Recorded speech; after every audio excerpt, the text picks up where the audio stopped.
It's the day after the Super Bowl. And let's be honest, unless you're from Philadelphia, you've probably spent most of your time today talking about the ads, debating with your friends and family and colleagues which ones worked and which ones didn't.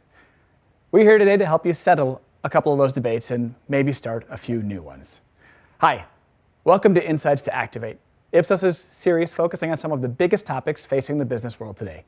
I'm Ben Meyerson, Director of Marketing and Communications here at Ipsos, and I'm going to be here with you today as we go through the Super Bowl ads, watch them, and debate what worked and what didn't. First, I want to take a moment to thank all of the folks who touched these ads. Thousands of people work on these ads every year across brands, and it's a big deal.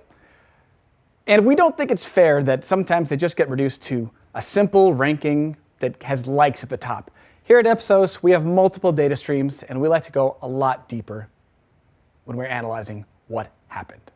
So we don't just focus on one. We're going to talk today about 10 ads that worked and tell you why. Let's meet our panel and get into it. Hello, everyone. Thank you so much for having me. I'm Chris Guilfoyle, the president of See Her, the gender equality movement at the Association of National Advertisers, focused on representation and portrayal of all characters in content.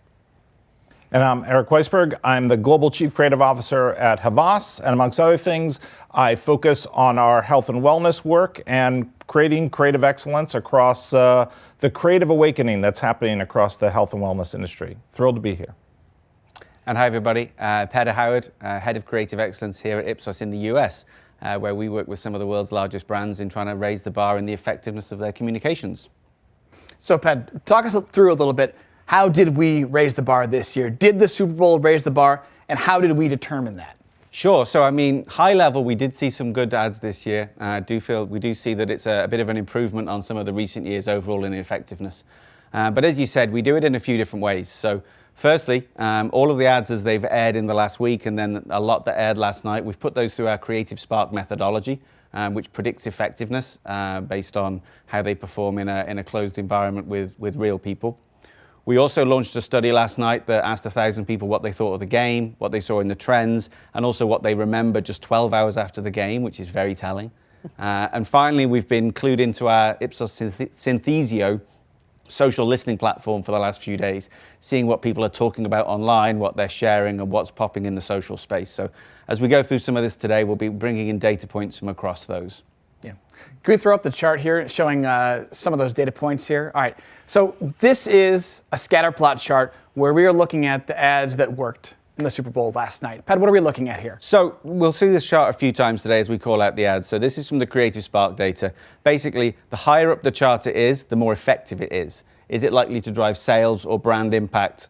Is it going to be effective once you run it in market? And that's compared to our average database of commercials. But towards the right is what we're calling more of a Super Bowl worthiness. So this is our social power index, which predicts whether people are going to talk about it online, whether they'll share it, or whether it will start to permeate some of those cultural conversations, which, while important sometimes, we find is a really big predictor of Super Bowl effectiveness. Yeah. And now let's get started with the ads here, because I know everyone's been waiting for that. We've got 2 ads here we're going to start with today, and they are near the top, and these are the ones that we gave our CFO award for CFOs that are going to be happy that they spent that $7 to $8 million on the ads. Let's roll those ads. We're out of Pringles. Just blow in the can. Do it. I'd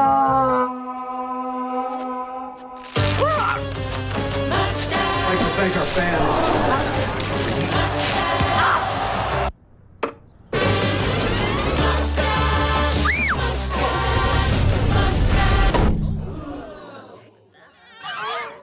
I'm just gonna go to the store. I think you got mine. I like it.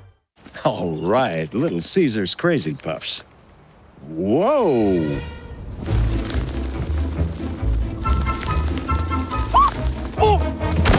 Is this little Becky? We're not ready. Birthday cake comes in. It is so cute. My dad's eating Crazy Puffs again. Don't ask. Whoa. Have you tried the new bacon ones? There are bacon ones? Pizza. So, 2 ads, both hitting on a pretty similar topic there, right? And those both, you can see, despite the fact they're very similar, they were both near the top of the spectrum here. Eric, you're our creative here. What do you think? How do two companies come to such a similar topic? Well, I suppose stranger things have happened. I, for one, though, I don't know about any of you, did not have 2 flying hair spots on my bingo card. So I guess sometimes interesting ideas come in pairs, and that's what we saw here. I'll say of the two, the Pringles one tickled my funny bone a bit more. I got the connection to the mustache on the bottle. I enjoyed the button at the end. I've only recently, in the last hour or so, come to realize that the reason for the eyebrows on Little Caesars is that the Little Caesars guy has the eyebrow. So I'm learning something every moment. Yeah, but both, we talk a lot about celebrities here and how they work and why they don't, and how it's best to use a celebrity that really ties naturally into the ad and the ad branding. And you can see there, again, so we're talking about eyebrows with Little Caesars, and the Pizza eyebrows are always there. And Eugene Levy obviously also has very prominent eyebrows. And then you look at all those folks that have really great mustaches as well. I mean, those are pretty famous mustaches out there, including one that was featured in the game. Ped, what do you think? Yeah, I can't believe that we've started this webinar talking about flying mustaches and flying eyebrows, given the amount of prep we've been doing the last few weeks. And here we are. But I do think these are great examples of Super Bowl commercials, which is everyone's using celebrities. It's almost table stakes some of the times, and celebrities do get you attention, right? It is a way of buying attention. But as you said, the big challenge is tying it to your brand. And both of these use celebrities, and they tied them to their distinctive brand assets. They've created these mascots that work outside of that. And then they've done that interplay of celebrities that look like the mascots to do it in. Yeah. And then throughout both of them, the product is central. Product appeal, taste appeal, it's showing how much people want this food, and that's driving some of that behavior change that we're looking for. So as bizarre as it is, it kind of all fits together.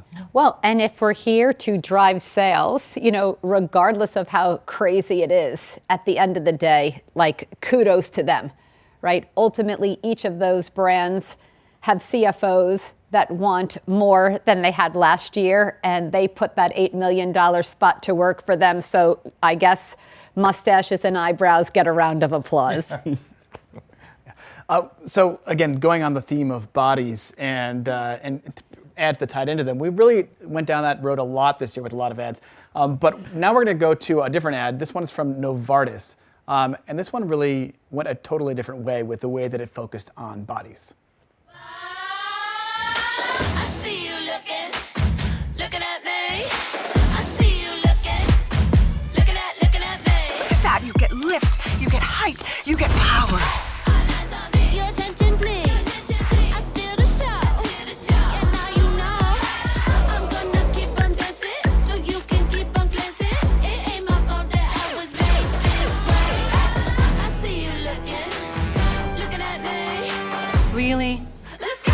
Watch me now, attention now. Let's go. Watch me now, attention now. Let's go. Attention.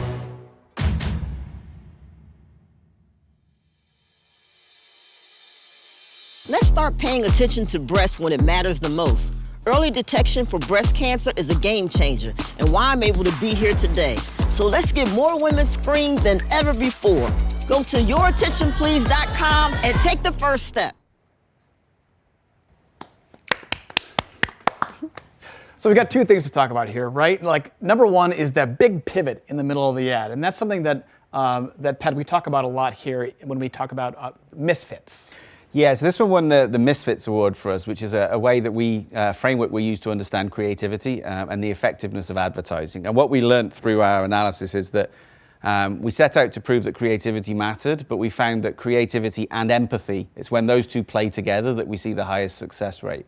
And so for this one, we saw really high results. And it's a great example of creativity up front and surprise, and then the pivot into empathy in the last 20 seconds. I love the ad. I want to say congratulations to Gail Harwood and her team at Novartis. They leaned into a counter stereotype.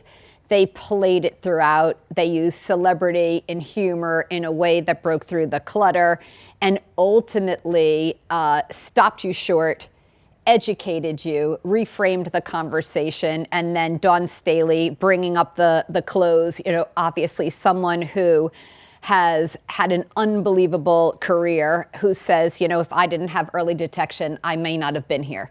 And, what she has done in the last handful of years for the WNBA and women's basketball, again, tying into that zeitgeist, amazing work. Applause all around. Yeah. I talked about this a little bit earlier, but, I have a 4-year-old son, and I've been here in New York, but my son's back home in Chicago, and my understanding is that, obviously he doesn't understand all the body dynamics, but it caught his attention so firmly that he asked my father about it, and my dad gave my son a really in-depth conversation about breast cancer and what it meant, and it's something that's touched his family personally. So it was a really interesting conversation. Yeah. And just nice to know that it goes beyond just those who have those pre-existing thoughts about the framework of that ad. Now, Eric, you work in the health space, and this was one of a few ads that was on last night that played a little bit differently than healthcare ads. We have a chart here that shows how this compares to a couple other ads that played in the health space. Yeah. So we saw 3 ads in this space, all of them above average for effectiveness, all of them great ads and very bold choices. But just to highlight there, Novartis was the one that really had that pop. Yeah. I think all 3 of these brands did a good job. We can talk a little bit more about each of them, I suppose. But I think the thing that was so true about what makes the Novartis thing work so well is it is a bespoke piece of work for the Super Bowl. If anybody watched the Grammys a couple weeks ago, lots of health and wellness ads, but not necessarily things created for that space. This work was surprising, it was funny, it was purposeful, and kudos to them. I do think what we're seeing, and it's true across all 3 of those, is that we see health and wellness work now competing with the best work in the world, and I think we're just going to keep seeing more of that. Yeah, it was great. Not a ask your doctor about this treatment in sight, not a fair balance about the side effects of the drug in sight. We were, building brands here. Yeah. And it was human, right? All 3 of those creatives told the story, right? And I think understood, the impact of a diagnosis within a broader position than just the patient. I think so often it's all about the patient, and particularly if the patient is a woman, right? It's almost like get better quick. You got to take care of your family. So I think that the dynamics, post-COVID about what it means to live healthy and well is really shifting. And Eric, I know that the work that you're doing at Havas absolutely underscores that multidimensionality of health and wellness. Yeah. And look, I think we see in this post-COVID era, brands like Pfizer, brands like Novartis, brands like J&J, the importance of those corporate brands to drive decisions about the products that you bring in has become more important than ever before. And I love that they've become a part of this discussion and using the largest stage of the year to help encourage more people to get screened. Let's move along here with another ad that focuses on female empowerment, but on the other side of the coin here. You can't be demanding. You can't be relentless. You can't put yourself first. So, put yourself first. You can't be confident. So be confident. You can't challenge. So challenge. You can't dominate. So dominate. You can't flex, so flex. You can't fill a stadium, so fill that stadium. You can't be emotional, so be emotional. You can't take credit. You can't speak up. You can't be so ambitious. You can't break records. You can't have any fun. You can't make demands. You can't keep score. You can't stand out. Whatever you do, you can't win.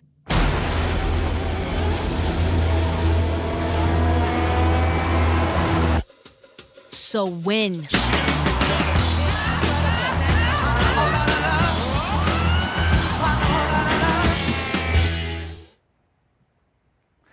All right, so really powerful ad that hit home with a lot of people last night. Let's show the chart here, the scatter plot chart here, and you can see that one really stretched the boundaries. Yeah, another one up in that same top quadrant in terms of both driving business, building brand for Nike, but really being suited to the Super Bowl, driving conversation, fitting into that cultural moment. We saw that not only did it score so well here, but it was also the most talked about ad on our social listening throughout the game, really entering the cultural conversation there. Just a great example of people say, there's a lot of talk about whether brand purpose is over or people have to lean into, you got to just focus on the product, build the brand, lean into more humor. But done right, purpose can also build brands. It's not one or the other, it's about doing it the right way. Yeah. Amazing. Look, Deloitte projects that this year will be the first $1 billion spent on women's sports. 3 years from now, $1.6 billion. The VAB said last week 60 million more sports fans have been added as fans. I would venture to guess that a good part of them are women. The fact that they used female athletes and the stories that surround them for the greatest live event stage, it's just great. The eye rolling, the finger clicking, the production value, poised in midair. It is classic storytelling. It really gets to the heart of each of those young women, and the fact that they are badasses and breaking boundaries. I love the work. Welcome back, Nike, to your fantastic level of storytelling. We've missed you. Yeah, totally agree. My favorite of the night. I think we saw 3 pieces of work that sort of were part of this conversation. Nike, NFL, and Dove, 3 beautiful pieces of work. This Nike one rose to the top for me because the craft is just exceptional. Mm-hmm. And you gotta love the line. It takes me back to, if you let me play sports, you can't win, so win, to me, is the 2025 incarnation of that, and I love it. Well, it's playing on that franchise, right? So it's like they've laid this groundwork, and I have to give a shout out to Unilever, for Dove specifically, because they continue to reinforce the proposition of, real women. And know this, 96% of C-suite executives played a sport, right? So if you don't encourage, young girls to play a sport, you are cramping, their growth into corporate America. By the age of 14, more girls exponentially quit sports than boys, right? This whole notion of run like the wind, so carefree. Once again, just, hearkening to this body positivity, to love her no matter how it is that she shows up. And I just kudos to Essie Eggleston-Bracey and her team over at Unilever for continuing to do the good and sometimes hard work. Yeah. To lean into purpose. Yeah, the Dove, I think Dove won this award last year in terms of driving the conversation. Mm-hmm. And the Dove ad this year really did hit home for me. I'm the father of a 3-year-old girl, so when they start with the 3-year-old girl running, very tugs on my heartstrings there. And then the message after that is really powerful. So I love that one as well. But we saw Nike just pop. I think you're right, Eric. It's the craft and just the return to form of Nike really pushed that one over the edge. 2 beautiful pieces of music as choices there. Led Zeppelin, Bruce on the Dove spot. Born to Run, the first track Bruce has ever sold. Says something. So beautiful work. And the NFL spot was great too. Yeah. Thanks, Chris, for all the work that you're doing in the space. Yeah, well, it looks like everyone had got the message. So fantastic. Let's throw now to a different ad with women at the center, continuing our theme here. Yeah. Get your motor running.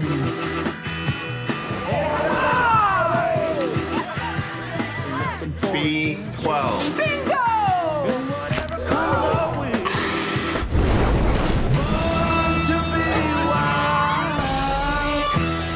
Don't worry, girls. I've got WeatherTech. For whatever comes your way, there's WeatherTech. Now we're really leaning into humor here, right?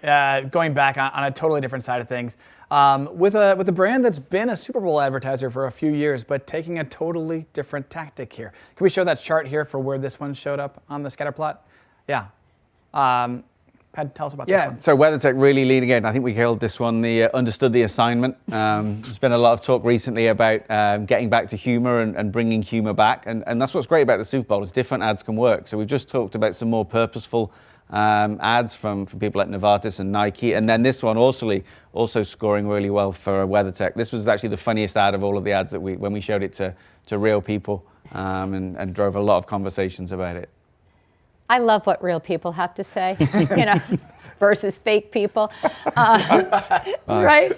In a world of AI, we get both. Exactly, right? I guess so. Listen, I just think it was so fun. And this Super Bowl specifically, I think we see I don't even want to say the 50 plus, I think it's like the 70 plus, right? Like, kudos to this multidimensionality of kind of an older age demographic, being able to make fun of themselves, like living life to the fullest, having complete agency. The Mick Ultra was a very similar type of theme, and there were others.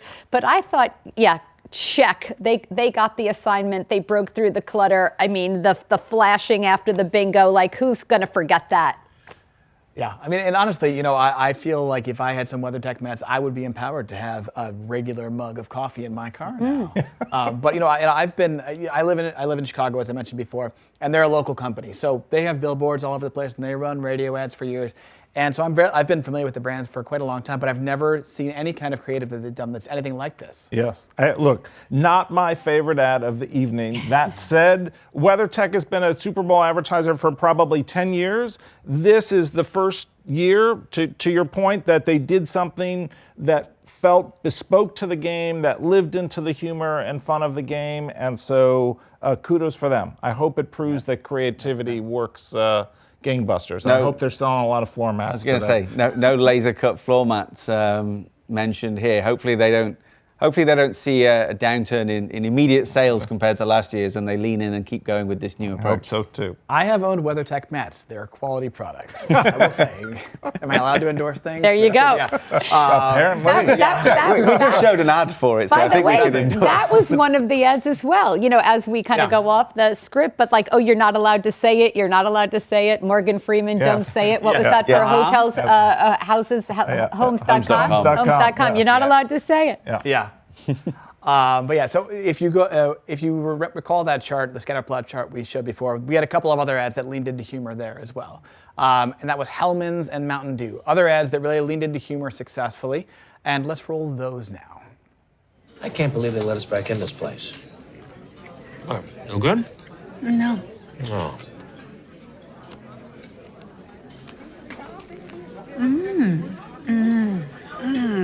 Here we go. Oh my gosh. Oh, boy. So good. Oh, it is so. This one's real. Oh. Now that is a sandwich. I'll have what she's having. Mountain Dew Baja Blast.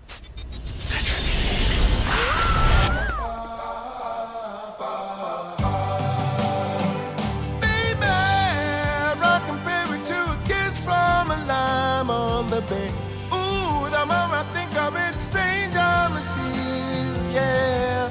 My flippers can't hold Mountain Dew on a shade.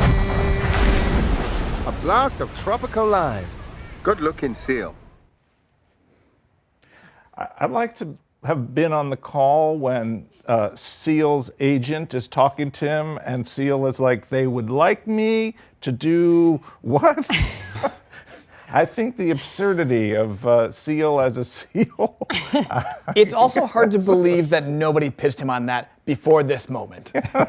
It seems so obvious. Like, what did it take to get Seal to do this for Mountain Dew at this point? You've been waiting your whole life for Seal to be turned into a seal? I think it's so on the Seal nose. Sometimes it's fun and wacky. I mean, it's like all of us are laughing. It's going to stay with us. I think that Mountain Dew has that kind of brand persona, but it's hysterical. Yeah, I think sometimes it's like the best creative ideas. It's like once you hear them, you're like, well, of course. Why did no one think of that before? And like, that's actually why it's such a good idea. And it's Well, they've been busy thinking about flying hair commercials.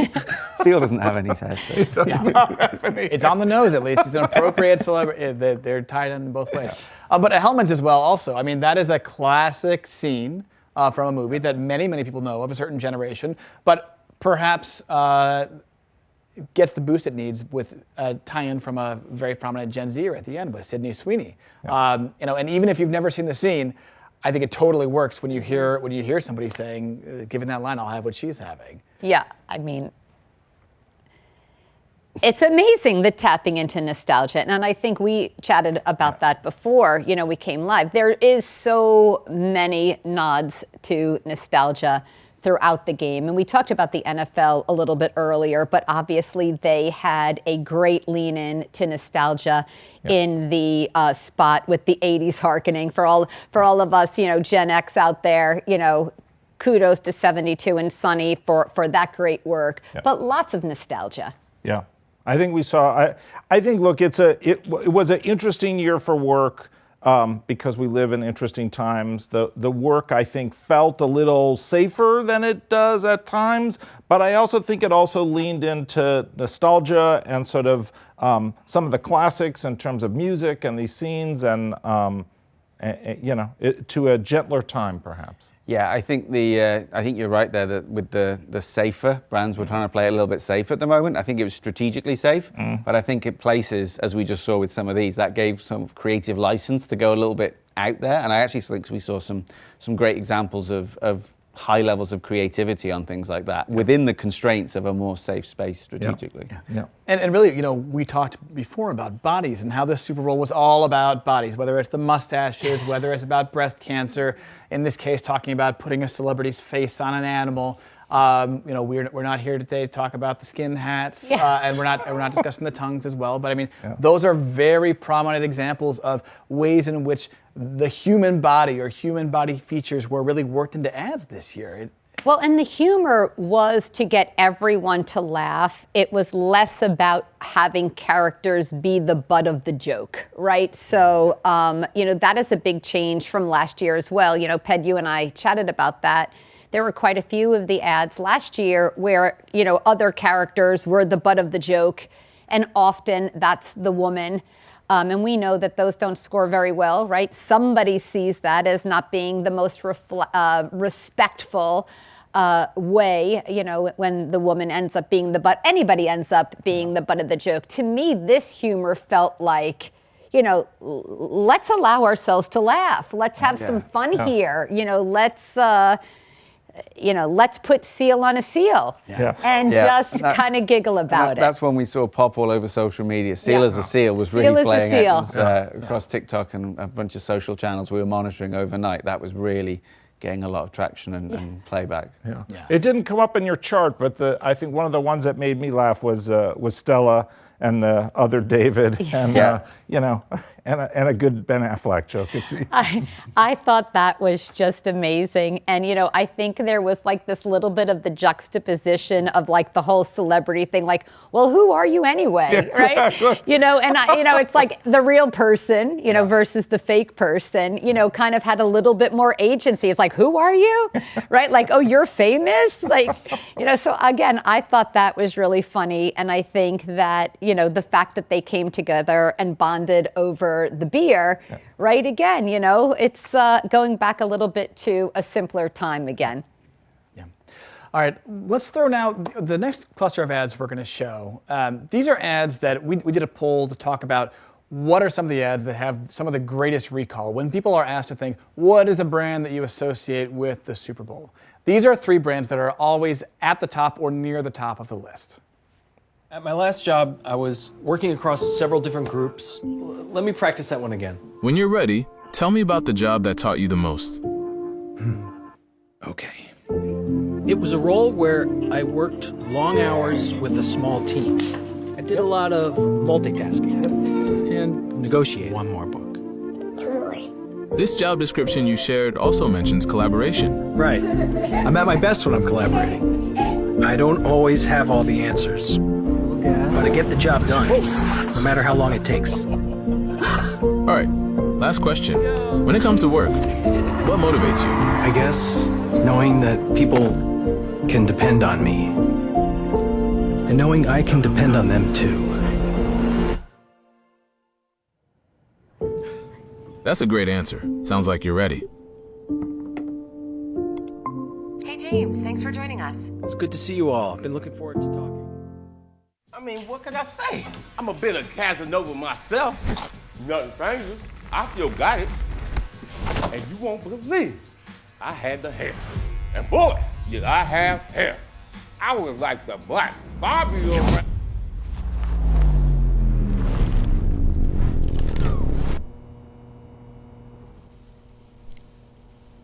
Man, what?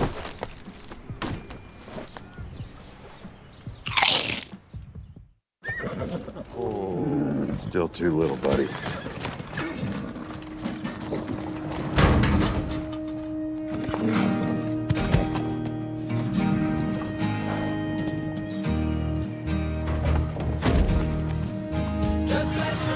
A horse walks into a bar, and Then what?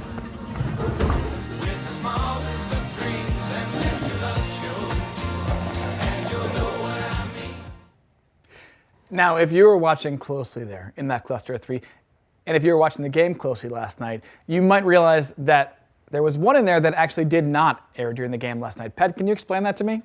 Yeah, so Doritos did the fans picked the Super Bowl spot. There were 3 finalists, so we tested all 3 of them.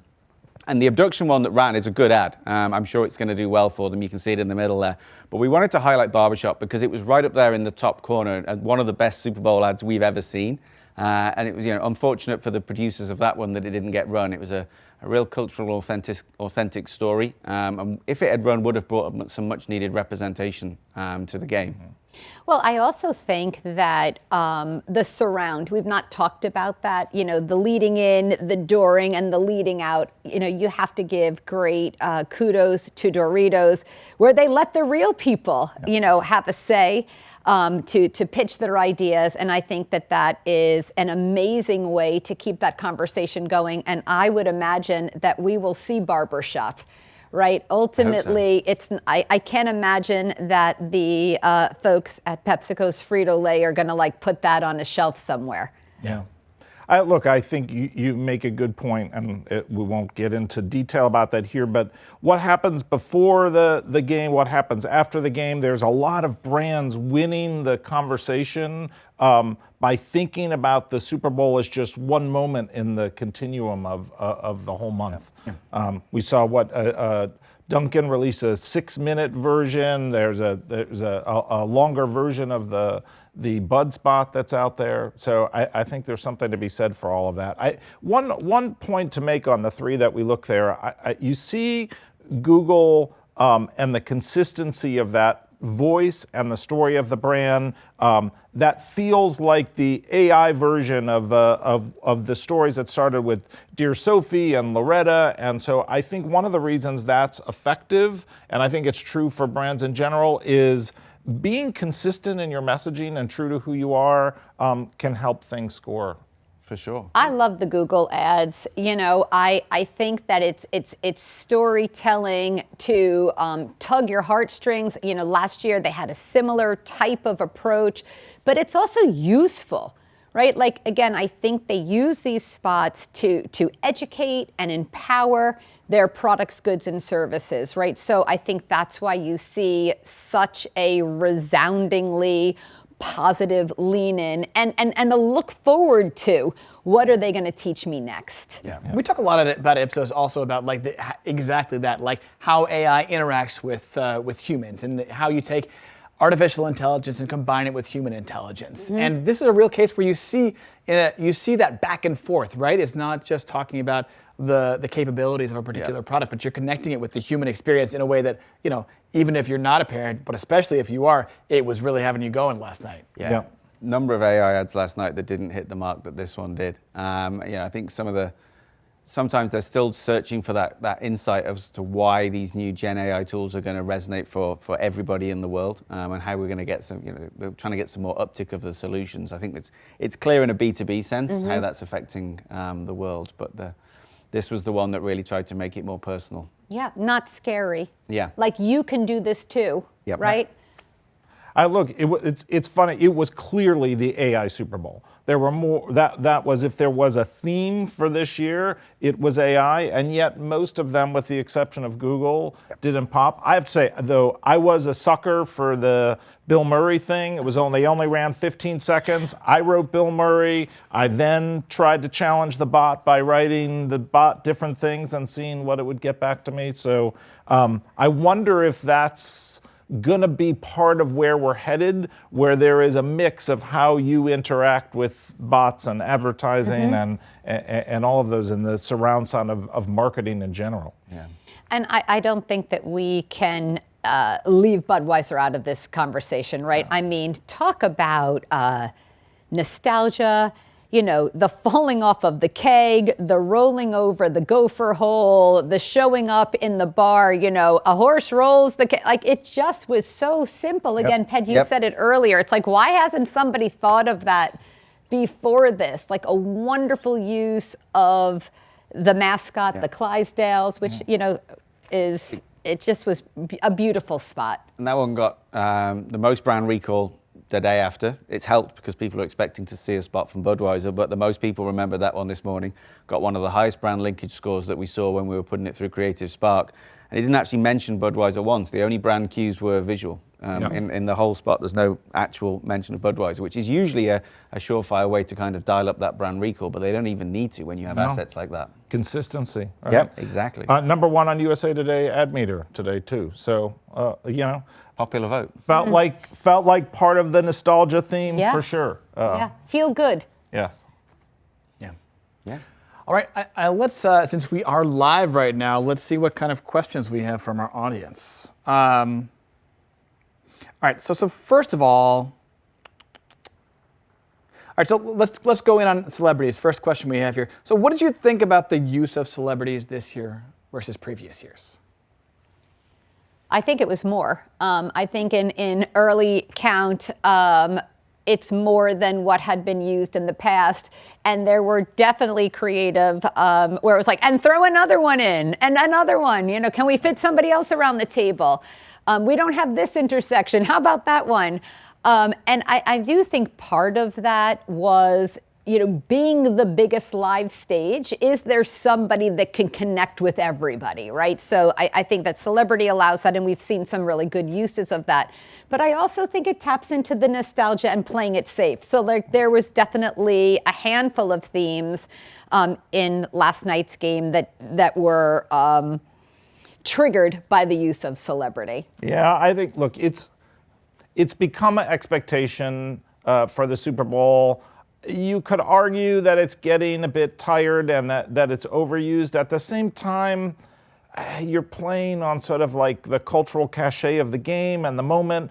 I think the shift, though, that I felt this year with celebrities, and we saw it in a number of the things that we really liked. There are the A-listers of the classic celebrities, but we also saw influencers and other things coming in. I know I had to ask my son a few times, and I like, who is that? And I think you heard it in music choices too, but we saw in Nike, which we loved. We saw it in the way that celebrities were used in the Novartis work. There are places where they were more softly woven into things, and I think in some ways it was equal to or more effective than the just gratuitous use of celebrity. Yeah, I agree. I think sometimes we look at this kind of we zoom out too much, and we look at ads that contain celebrities versus ads that don't, and do they perform better or worse? But no one sets out to make those average ads. The question is, how do you do it successfully? So like regardless of whether celebrity ads are better or worse than none, 3 of the best performing ads this year had celebrities in, right? So 2 of them that we talked up front, Little Caesars and Pringles, celebrity focused. Nike that you mentioned. You know, things like the Stella Artois ad that you mentioned really leaned into it, and you can be very successful with them. Let's move along now. We've got another one here. There's so what do we think that the ads that we saw today tell us about what advertising will look like in the year ahead? Well, I'll jump into that. I think the general safety and conservative nature of the work this year, I think is reflective of the time that we're in. We've seen ads in past years that sort of were way more controversial, starting conversations that wouldn't be universally sort of accepted. I think this is reflective of the time that we're in. I think that we're not going to see major advertisers putting out big social discussions into their work. And I think it's the right thing to do for the time that we're in. That doesn't mean that it has to be boring. So I think we have previously looked at like, who's our enemy and what's a way to sort of stir things up. Like now does not feel like the moment for that, but that's where nostalgia comes from. I think humor is back and like that's to be celebrated. I think there was a bit there where nothing seemed funny and like we have to smile. Yeah. And listen, it goes back to the beginning of this conversation. I think that this is not about social commentary. This is about increasing sales, right? Connecting with real people, having them feel seen, heard, and valued, right? Like you see me, I see that you see me, and I'm going to buy your stuff, right? And ultimately, I think, to your point, Eric, like who doesn't want to laugh and who doesn't want to be entertained and who doesn't want to see the attributes of products, goods, and services that will make their life better, right? I think this is what we're going to see as we move into 2025 and probably beyond, right? The pressure of sales, commanding consumers' attention, the fragmentation of audiences has never been greater. So you have your ad budget, make it work harder for you. Yep. And yet you see in the Super Bowl here, I mean, this is really one of the last mass market events. Like regardless of where you live, what team you root for, what your politics are, a majority of Americans say they watch the Super Bowl. There just aren't any more events like that anywhere. And so you have an opportunity here to reach those folks. Now the question is, yes, how much does that spin out as we get out into the year? Yeah, I think this was the safe first step. I think what you'll see if you extend it over the whole year, I think you'll see some brands starting to push the boundaries a little bit within the constraints that you mentioned, Chris. So can we get away with a little bit more social messaging in one way or another? Are we still driving the brand? Are we hurting the brand yet? It's going to be very interesting to watch people explore where that line is through the rest of the year. And I'll say one other thing that I think that we saw, and I'll say it's apropos to the health and wellness discussion, but it's true for AI and technology. Like creativity works, and we're seeing category after category where there is a creative awakening. And I think that's why the health and wellness stuff really popped this year. The AI stuff, some of it didn't pop, because I think we saw the health and wellness brands trying to push new ground. We live in a time where every brand in one way or another is a health and wellness brand these days, so it's great to see them part of that. I think we're going to continue to see the evolution of AI and it's finding its voice. And to your point, like, what is the mix of humanity and AI in our world, and how does that become a reward to us as being part of it, and how do people embrace it as opposed to push it away? So I think we started to see themes in this biggest stage of the year that we're going to see reflective of work in general. Yeah. We've got another question here, an ad we haven't talked about yet. There's some debate in the chat about Lay's versus Budweiser, and Lay's having a better emotional story. What does the panel think about Lay's? So I'll just jump in. If we showed the 2x2 grid, Lay's was really high in effectiveness, but it was just slightly to the left-hand side, saying that what we saw from it was highly effective ad. They should run it for the rest of the year, not necessarily into the sort of heightened atmosphere of the Super Bowl. And we didn't see many spontaneous playbacks of Lay's the day after. So that's what we saw, but you guys can talk about what you thought of the ad. I think that Lay's is going to be one of those that when the dust settles, it's going to spark its whole other conversation, right? To me, again, as the president of See Her, I love the ad, right? I mean, here's this little girl, try as she will. Not only does she want to contribute, she's leaning into this whole farm to table, like I can do it too, modeling after her father, out there in the rain. It was beautiful, right? And, her walking up to give her contribution, like I can do it. I see you. I'm modeling after. And in the conversation, again, talking about how every ad is leaning into health and wellness, right? It's like, again, kudos to them. And I love the juxtaposition of Doritos and Lay's, same division of PepsiCo, and yet such different creative executions. I think we're going to hear more about Lay's. It was an in-office see her favorite, I must say. Yeah. Yeah. I mean, look, it's a beautiful piece of storytelling. I'll sort of if you look at the game in general, I think if you follow your rankings, I think the world wanted Pringles on the Super Bowl, not Lay's. That doesn't mean it's not great work. Yeah. I think in some ways, much as I love it as a piece of storytelling, gets back to your weather tech example, you do think, while I don't love that ad, it was made for the Super Bowl, and I think the Lay's thing was just a classic piece of storytelling that maybe is just too quiet for the bombacity of the game. Yeah. All right, I've got an ad here that's been flagged to me, or a question, I should say. Just wanting to know, Ped, this is straightforward for you. Tell us more about the effectiveness research. Let's get to people want to know the nuts and bolts of how we get this data.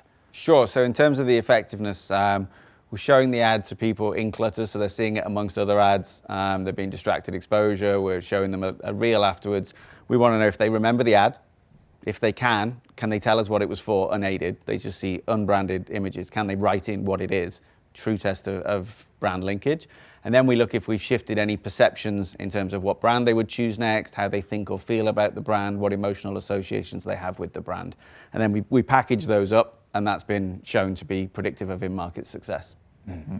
Yeah, and we've got a number of different measures. That's one particular aspect of it. Mm-hmm. Yeah. Okay. All right. Let's see. So, what about the brands that didn't spend $8 million for a 30-second ad? I find scrappy creative opportunities around the big game. Mm-hmm. I think those are the ones to think about. So, I'm not sure what that would be, like maybe ads in the stadium, other kinds of activations. Listen, I think it's everything else, right? It's what was happening in New Orleans. It was what was happening on TikTok. It was what was happening in Reddit. Again, I think as a brand and obviously with your agency partner, again, the sky is the limit, for your creativity. It doesn't necessarily, it's limited inventory. It didn't go into overtime. There weren't 2 extra spots to sell it. God knows what the amount would have been. So how do you break through the clutter? And, I think there are a handful of brands that have done a great job of that, right? And if you are just dipping your toe in, that may be the place. It all starts with the insight, right? And if you're a brand where your real people are, digital or social first, then you probably should show up there, right? I think that some of those activations, and leaning into the influencer, where that's their true, kind of sphere of influence, it makes sense to be there. I mean, look, it's the biggest media event of the year. Yeah. That really no brand, for the most part, should be completely sitting out being a part of this discussion. It is the biggest media event, but it is the biggest coming together of people of the year. And you see on social, to your point, you see brands like Elf and Fenty and getting involved in it, even in subtle ways. And then you see brands getting involved in it with bigger ways. And I think you no longer have to run an ad on the game to be a part of the conversation. Mm-hmm. 100% agree. We could do a whole nother session on the fragmentation of media and advertising without the Super Bowl central to it. Yeah. All right, let's see. We've got one last question here. And then we'll break and give everybody back the rest of their Monday. Does the panel think any of the ads this year achieved iconic status or have become instant classics? Ooh.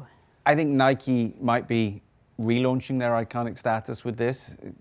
It's hard to do it in one spot, but I think this is, a throwback to some of their iconic ads of the past. But it's in support of this, the fact that they already were iconic, yes. right? Yeah. So, again, I think that Dove, I think Nike, I think Anheuser-Busch, all of those brands tap into that zeitgeist, like that space that they own. If the question is about, a newcomer, someone who doesn't already have that, I don't know that I would have an answer, right? What do you guys think? I mean, I think you're right. If I was to pick one that I think will stand the test of time, it will be you can't win, so win. The Nike spot sort of taps into the conversation that Greta started with Barbie. It feels like the modern expression of where brands are going to start talking to the next generation of women athletes. So I think that one will stand the test of time. I do like the other piece of work that I think shows a shift. I do think Novartis and Pfizer, shifting the conversation of how health and wellness should show up in big media events. I think whether or not one of those is iconic by itself, they represent this seismic shift in how health and wellness brands should be. It's a categorical shift. Yes. Yeah. To me, I think about the ones that would stand out on their own. So obviously we have the ads with the big brand recall that stretch over multiple years. So I mean, will you be able to think in 5 years about the one ad that stood out in 2025, or will it go into the broader thought of how you relate to that brand? And to me, I think about the one that doesn't stand out, that was really a bigger risk from a brand I don't expect it, and I'm going to go to WeatherTech.